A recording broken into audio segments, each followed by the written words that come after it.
Hello, my lovely painters. Today we're going to start a little exercise that's going to help you with one of the most pesky problems involved in drawing an accurate drawing. So what I'm talking about is how to get the ellipse right on the top of a round object when it's seen at a sort of a 45-degree angle. Or not 45. 45 is probably easier than 33 or any of those in between angles. So to show you what you mean, I've got my picture around here. So here's an example. The top of this spiral sponge is an opening with a rim, just like a mug or a glass. So how did I know how deep to make this curve? And the back is not visible, but sometimes that's even more confusing when you can't see all of it. Each one of these tube sponges is actually a cylinder. So how did I know how to make them look as if they've got a hole in the top? And this can go further with examples like my still life over here, which has, it's against glass, but I hope you can see that we've got a plate there that's round. And how did I know how to make that plate, how rounded to make it? Again, the whole thing's not in the picture. Sometimes that's easier and sometimes it's harder. I'll give you some exercises to do and explain how that works. I'd like you to have a piece of drawing paper in your sketch pad handy and something to look at that's round. It can be as simple as a pot like this or a water pot, hopefully with not such dirty water in as mine. Or a coffee cup, or something that's not too curvy down the sides because that just complicates things. And then I want you to take a ruler, place it on your page and just draw a line down either side. I've done mine in pen so you can see it easily on the video, but it can be in pencil. And then, let me do this in, you use a pencil, but I'll be using a pen so it's easier to see. We're going to consider we're making a map here of what's going on. So I want you to think about the middle of the map, halfway up your page, is going to be a point at which you are going to put this at your eye line. And let's just put an eye there so it reminds you that's your eye level. And what I want you to do to see what to draw is this. Hold your object up in front of you at eye level and cast your eyes across the top of it, and what do you see as the opening shape? It's just a straight line. There's no opening at all visible. These two outside lines here represent the width of your container or glass, whatever you're looking at, coffee cup, coffee mug.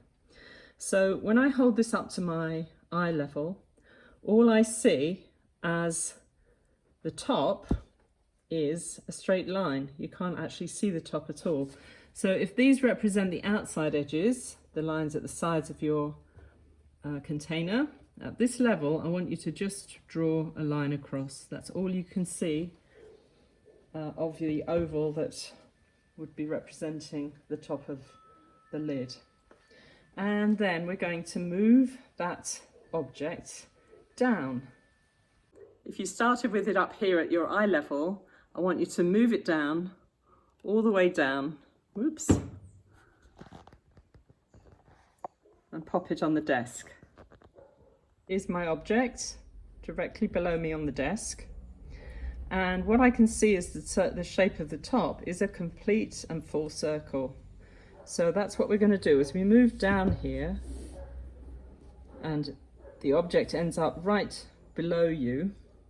You're going to end up with a full circle which is as wide as it is high. So that means that the height of our circle needs to be this width. The width is not changing, it's fixed wherever we put that same container. So let's draw, just for our ease of drawing a correct circle, we want to imagine the same width up there. Let's just do a little dotted line and then we can fill in that circle. Turn the page if you need to for ease of drawing a circle. It's always easier to do the inside of a curve than it is the outside. And that's a subject for another but we're just doing a rough guide here to remind us of how to think about ellipses. So there's our full circle, just like the full moon when it's down on the table. Now I want you to take the complete reverse of that and put the object all the way up above your head. So here it is, I'm moving it up above my head so that I'm looking right up at it, and I'm looking not at the top but of course the bottom, and that's also a complete circle. And now we'll fit that onto our diagram. All the way up to the top is going to be a similar circle. Let's just make that about the same length. My halfway point wasn't very accurate. So again, we want that to be the same width as it is high, and put your circle in. It's a rather rough circle, but you'll get the idea in a minute of what we're doing. So we have a straight line in the center, we have a full circle at the top and a full circle below at the bottom, representing looking straight down on the object and looking straight up at the object, and in the middle looking at it across the object at eye level. So now what happens here and here, the halfway points? This is what we're going to explore right now. This is probably easier to do the lower one first. So here's my eye level, I'm looking across the top of the object, and here is my down on the table looking from above, and I need to find the point that's about halfway. It should be so that your arm is at about 45 degrees, halfway between fully up the top there and fully down the bottom. And that's probably the angle at which we view things when we're normally looking at them on a table or sitting down and viewing them at an angle. So can you see the width hasn't changed? The width is always the same. It's represented by our tram lines there on the page. Let's see if we can do that at the same time. But have a look, just with your squinty eyes, measure the width from here to here compared to the width from here to here. And what you'll probably find is it's about half as high as it is wide. Let's record that now.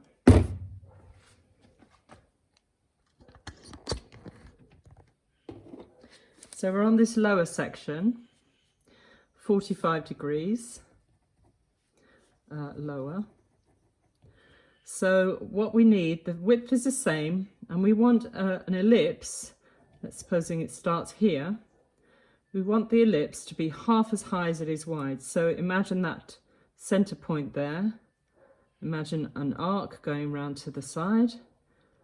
This would be the area it takes up. And now you're going to just create a nice smooth curve. Again, it's easier to do the inside of a curve than the outside. So pop it in there. Now we've got an eye shape instead of a completely smooth curve. So we just need to smooth out those corners. We don't want any corners in our circular lid. So we're looking down on the lid on top of the jar, or the open top of a coffee mug. So there's our shape, and that's as it will appear when you place it at a 45-degree angle. Now we're going to do the same thing, moving up again, moving your view from horizontal, from your eye level, where you just see one single line. Now we're moving it up. Fully up above you is the whole 90 degrees. Now we want 45 degrees halfway between. So your arm should be up, you should be reaching up towards the sky with your arm at an angle. And now we can see that the view of the underneath gives us that ellipse shape. And you can see it's twice as wide as it is high, or half as high as it is wide. Our width is a fixed measure, we know that. So let's record that now. Here we are back to the chart. Here's eye level. We've moved this time 45 degrees above eye level, going up towards, looking up towards the sky. So if we're halfway between here and here, and we know that the width needs to be about half the height. Never imagine the center point and an arc going that way. That'll give you how wide it should be here. You can of course measure it with a ruler if you want to, but that'll take a lot of time. So we're just doing approximate measures here. Curves. My curves, when I draw them from the outside, are dreadful, so I really recommend turn the paper if you can and make it easier on yourself. And then again, you need to smooth out these. We don't want corners in our round lids. If you're doing this in pencil, you can rub out any extra lines that you've given it that aren't appropriate. And here we have a full range now from the single line that you see at eye level, moving up through 45-degree ellipse, up to the full circle above you, and coming down back to center line, eye level, and moving down to looking down from on top of a complete circle again, passing through that halfway point where it's half as high as it is wide. Now, can you imagine that every other step in between here is going to give you a gradation between the two on either side? So if we know that we have an angle that we're looking at our object and it's further than 45 degrees down, it's quite a lot closer to being completely on below us, but it's not that far. Maybe as I'm standing to look at it on the table, can you see that the width is not the same as the height? Sorry, the width is not the same as the height, it's a little less. Just measure that with a pencil or so that you're viewing it from your vantage point and not going right above it to measure. So in between, and if you can get a perfectly halfway point, you would see that what you have here is you'd have something that's 3/4 as high as it is wide. The width is fixed because that's not changing. And here we have our ellipse. It needs to touch the corner, the outside edges to get it the right size.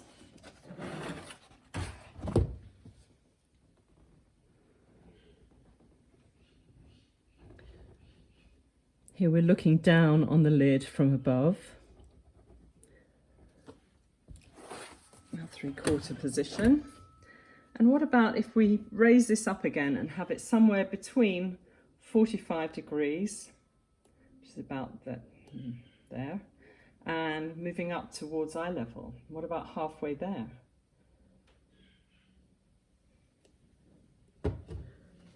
Then we're going to have something that's it's closer to this than this, so maybe it's only 1/4 of the width. If it's exactly halfway, it will be 1/4 is about there. That would be the right size. And this is probably the one that we're going to use much more often than any of the others. This kind of arrangement. Remember, we don't want corners. You've got to get rid of those corners if you have them. We also don't want it to be an oval. It needs to have a smooth transition into these touching points. I hope that's given you an idea of the grading scale that happens when you move a circular object through your field of vision. Remember, here's eye level, here's moving down to the tabletop, here's moving up to the point above your head. You can fill in the whole scale and do have a go at looking at a couple of items on your tabletop, maybe as simple as your water pot, and just try seeing if you can get the opening the right size, because the important part is the width staying the same, but how tall is that ellipse compared to its width. And I hope that will make it much easier for you to get things accurate in your still life. Thanks for joining me today for a 10-minute tip.